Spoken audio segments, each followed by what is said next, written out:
بسم اللہ الرحمن الرحیم۔ السلام علیکم ورحمۃ اللہ وبرکاتہ۔ پیارے دوستو، آج کی ویڈیو بہت ہی اہم ویڈیو ہے، کیونکہ آج کی اس ویڈیو میں بات کرنی ہے پیکر حسن و جمال کی، بات کرنی ہے آقا دو جہان کی، بات کرنی ہے رب کے حبیب کی، جن کی وجہ سے یہ کائنات بنائی گئی، جو وجہ تخلیق کائنات ہیں۔ آج بات کرنی ہے میرے آقا کے حلیہ مبارک کی، اور بات کرنی ہے آپ کے رخ روشن کی، میرے آقا کے چہرہ انور کی۔ سبحان اللہ، یہ وہ چہرہ تھا ناظرین جس کو غیر مسلم جب بھی دیکھتے وہ کہنے پر مجبور ہو جاتے یہ ایک چہرہ کسی جھوٹے کا چہرہ نہیں۔ یہ وہ چہرہ تھا ناظرین جس کو صحابہ کرام رضی اللہ تعالی عنہ جب بھی دیکھتے اپنا سب کچھ قربان کرنے کے لیے تیار ہو جاتے۔ یہ وہ چہرہ تھا جس کے بارے میں حضرت عائشہ صدیقہ رضی اللہ تعالی عنہا فرماتی ہیں کہ رات کا آخری پہر تھا، میں اپنے کمرے میں بیٹھ کر سی رہی تھی، چراغ گل ہو گیا اور سوئی ہاتھ سے گر گئی۔ ذرا سوچئے ناظرین، جب لائٹ نہ ہو اور سوئی گر جائے کیسے تلاش کی جا سکتی ہے؟ مگر آپ کہتی ہیں کہ اتنے میں میرے آقا صلی اللہ علیہ وسلم کمرہ میں تشریف لائے، آپ کے چہرے سے اتنا نور نکلا کہ میں نے وہ اپنی گمشدہ سوئی آپ کے چہرے کے نور سے تلاش کر لی۔ کیا چہرہ تھا، کیا نور تھا، سبحان اللہ۔ باتیں تو بہت ساری ذہن میں آ رہی ہیں ناظرین، اور نبی پاک صلی اللہ علیہ وسلم کی بات ہو تو کیسے سلسلہ جلدی ختم کیا جا سکتا ہے، مگر چونکہ مختصر سا سیگمنٹ ہے، پیارے آقا کے حلیہ کی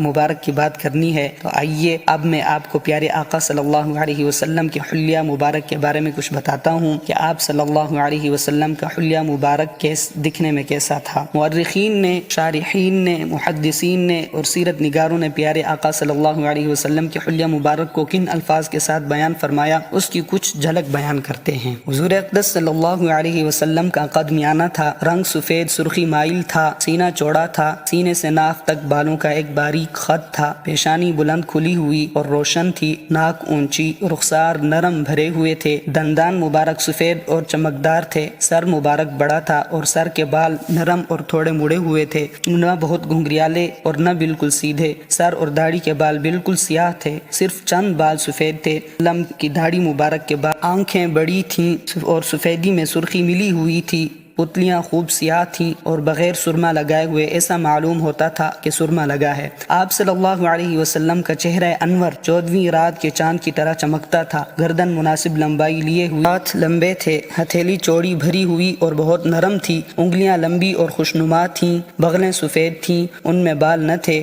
ان سے خوشبو آتی تھی، پیٹ اور سینہ مبارک برابر تھا، پنڈلیاں گول صاف شفاف تھیں، پاؤں مبارک کی انگلیاں قوی اور خوشنما تھیں، انگوٹھے کے پاس کی انگلی انگوٹھے سے ذرا لمبی تھی جو خوبصورت معلوم ہوتی تھی۔ آپ صلی اللہ علیہ وسلم کی چال نہایت متواضعانہ اور باوقار تھی، جب چلتے تو ایسا معلوم ہوتا کہ اوپر سے نیچے کی طرف اتر رہے ہیں۔ غرض آپ کا جسم مبارک نہایت معتدل اور سجیلا تھا، خاموشی کے وقت رعب اور جلال برستا تھا اور گویائی کے وقت لطف و لطافت ٹپکتی تھی۔ جو شخص آپ کو اچانک دیکھتا پیکر حسن و جمال سمجھتا اور متاثر ہوئے بغیر نہ رہتا، اور جو قریب سے دیکھتا ملاحت اور شیرینی محسوس کرتا۔ آپ صلی اللہ علیہ وسلم کا کلام نہایت شیریں ہوتا، جب بات کرتے تو ٹھہر ٹھہر کر بولتے اور جس بات کو سمجھانا مقصود ہوتا اس کو 3 دفعہ ارشاد فرماتے۔ آپ صلی اللہ علیہ وسلم کے دونوں شانوں کے درمیان مہر نبوت تھی، جسم مبارک سے خوشبو آتی تھی، بدن اطہر پر مکھی نہ بیٹھتی تھی، جس جانور پر آپ سواری فرماتے تو جب تک آپ سوار رہتے وہ پاخانہ اور پیشاب نہ کرتا۔ آپ صلی اللہ علیہ وسلم کے بدن اور کپڑوں میں جو نہیں پڑتی تھی، آپ کے پسینے سے عطر سے عمدہ خوشبو آتی تھی، اس کوچے سے آپ گزرتے اس کی فضا معطر ہو جاتی، چنانچہ لوگ راستے کی خوشبو سے اندازہ کر لیتے کہ آپ صلی اللہ علیہ وسلم اس راستہ سے گزرے ہیں۔ آپ جہاں قضاء حاجت کے لیے بیٹھتے وہاں سے خوشبو آنے لگتی اور زمین آپ کے فضلے کو چھپا لیتی۔ فقہاء نے لکھا ہے کہ آپ صلی اللہ علیہ وسلم کا پیشاب پخانہ نجس نہ تھا۔ امام اعظم ابو حنیفہ رحمہ اللہ کا مذہب بھی یہ ہے کہ آپ صلی اللہ علیہ وسلم کے فضلات پاک تھے۔ خدا تعالی نے آپ صلی اللہ علیہ وسلم کو 40 مردوں کے برابر طاقت دی تھی۔ آپ صلی اللہ علیہ وسلم کو پاکیزگی اور صفائی بہت پسند تھی اور میلا کچیلا رہنے کو ناپسند کرتے تھے۔ بالوں کے دھونے اور کنگھی کرنے اور تیل لگانے کا آپ صلی اللہ علیہ وسلم نے حکم دیا ہے۔ ایک مداح کا بیان ہے کہ حضور صلی اللہ علیہ وسلم کے مثل نہ کوئی پہلے دیکھا گیا اور نہ آپ صلی اللہ علیہ وسلم کے بعد۔ مگر سچی بات یہ ہے کہ آقا کے چہرے کے مقابلے میں کوئی مثال بنتی ہی نہیں ہے۔ جو رب کا حبیب ہو، جو نبیوں کا بھی سردار ہو، جو عرش کا مہمان بنے، رب جسے اپنا دیدار کرائے اور جس کو دیکھ کر لوگ مسلمان ہو جائیں، بے شک حضرت یوسف علیہ السلام کا دیدار کرتے مصر کی عورتوں نے اپنی انگلیاں تو کاٹ ڈالی، مگر میرے آقا کے حسن زیبا کی کیا بات ہے۔